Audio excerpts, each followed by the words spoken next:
रामपुर नामक गांव में सपना और माधुरी नाम की दो बहनें अपने माता पिता के साथ रहा करती थी। सपना और माधुरी दोनों जुड़वा बहनें थीं। उन दोनों के रंग-ढंग बिल्कुल एक समान थे। वो दोनों रंग में सांवली थी, लेकिन सपना के सर पर बहुत ही कम बाल थे, जिस कारण से लोग उसका खूब मजाक उड़ाया करते थे। ये दोनों बहनें कितनी ज्यादा बदसूरत हैं। एक के कितने कम बाल हैं और दूसरे के सर पर लंबे काले बाल। मुझे तो लगता है कि दोनों जुड़वा बहनें नहीं हैं। लेकिन इनके माँ बाप तो कहते हैं कि ये दोनों जुड़वा हैं। अरे यार, क्या पता इन दोनों को रोड से उठाकर लाए हों।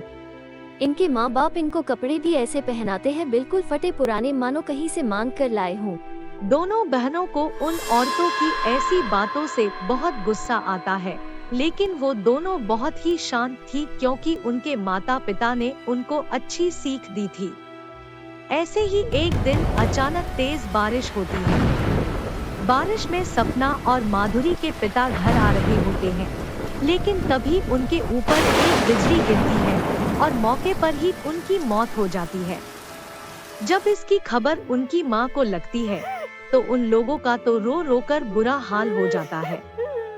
गांव के सभी लोग मिलकर उनके पिता का अंतिम संस्कार कर देते हैं। जैसे तैसे उनकी माँ बुरे हालातों में सिलाई बुनाई करके अपने घर का खर्चा निकाला करती थी। लेकिन एक दिन अचानक माधुरी और सपना की माँ को लकवा मार जाता है, जिस कारण से उनके हाथ पैर काम करना बंद कर देता है। ना जाने भगवान जी हमारे से क्या चाहते हैं। उन्होंने पहले हमारे पिता को छीन लिया और जब माँ हमारा सहारा बनी तो उनका शरीर भी काम करना बंद कर दिया। मेरी बहन, निराश मत हो। जब एक रास्ता बंद होता है, तभी दूसरा रास्ता खुलता है। समय के साथ सब कुछ सही हो जाएगा। अभी तो हमें कुछ न कुछ करके अपना और अपनी माँ का पेट पालना है। लेकिन दीदी, हम क्या करेंगे? सपना, हम भी माँ की तरह सिलाई बुनाई का काम करेंगे, क्योंकि मैंने देखा है माँ कैसे सिलाई करती थी। पूरा तो नहीं आता है, लेकिन धीरे धीरे मैं सब कुछ बनाना सीख लूंगी। तुम देखना, मैं एक दिन बहुत बढ़िया कपड़े सिलना सीख जाऊंगी। ऐसे ही दिन गुजर रहे होते हैं। सपना और माधुरी दोनों सिलाई करके अपना और अपनी माँ का पेट पालती है। दीदी, बहुत ज्यादा रात हो गई है, अब आप खाना खाकर सो जाइए। बाकी के कपड़े कल सी लेना। नहीं सपना, अपने काम को हमेशा आगे रखना चाहिए। तू खाना खा ले और माँ को भी खाना खिला दे। मैं अभी ये काम खत्म करके ही जाऊंगी। अब हमारे लिए एक यही तो कमाई का जरिया है।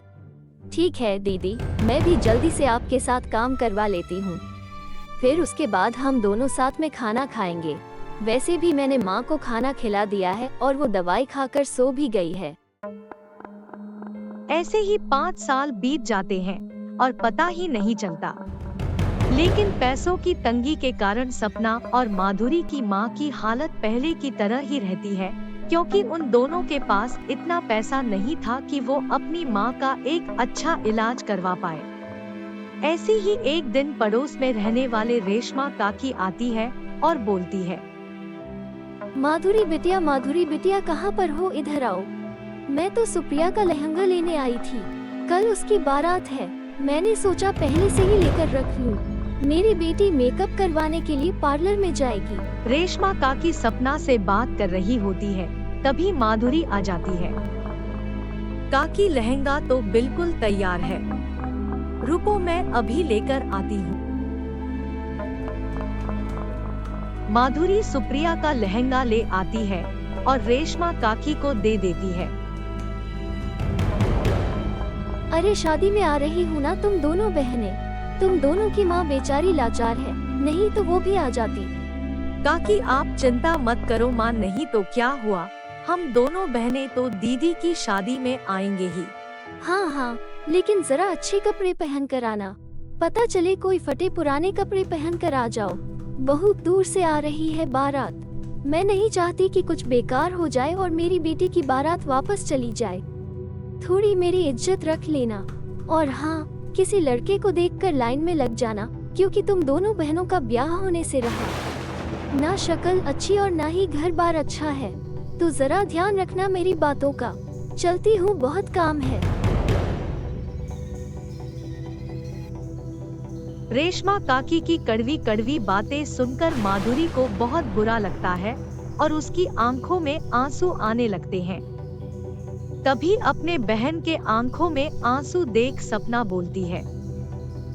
रेशमा काकी भी ना कहीं भी अपनी बड़ाई करने से पीछे नहीं हटती। अगले दिन जब दोनों बहनें सादे कपड़े पहनकर शादी में जाती है तो सभी लोग उनके बारे में बातें करने लगते हैं। तभी उनमें से एक पड़ोस की औरत बोलती है, तुम दोनों को पता था ना कि शादी है, तो फिर कैसा रंग का कपड़ा पहनकर आ गई हो? किसी की मैयत नहीं है, शादी है शादी, और आखिरकार तुम्हारी सहेली की शादी है। मफलर सूट पहनकर अपनी सहेली की शादी में कौन जाता है? तभी वहाँ पर गुस्से में रेशमा काकी आ जाती है और बोलती है,